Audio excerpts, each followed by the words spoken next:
Should you do water changes during a fishless cycle on your freshwater aquarium?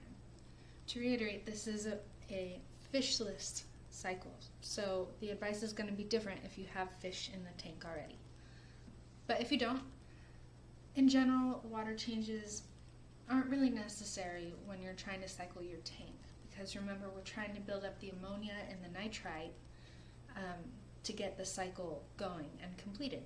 And water changes are going to dilute the ammonia and the nitrite that you have building up.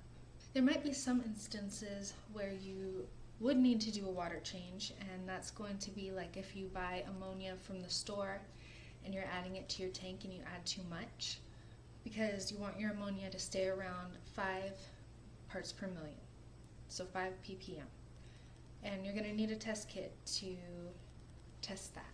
So also, if your pH gets out of whack for some reason, and your pH should be around 7.5. If it goes up too high or if it goes too low, you could see a stall in your cycling.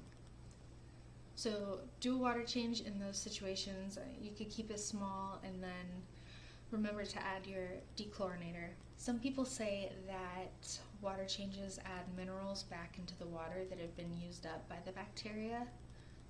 So you could do water changes if you're trying to replenish those. I would keep it around 10% once a week. Doing these small water changes might help speed up your cycling process a little bit, but if you want more tips and tricks on how to speed it up, you can watch my other video called Tips for Faster Aquarium Cycling.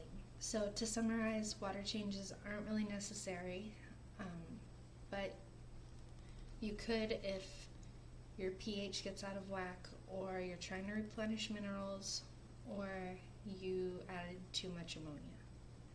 I do also recommend doing a water change before you initially add the fish for the first time, right before, just to get rid of the nitrate that's going to be built up at that time.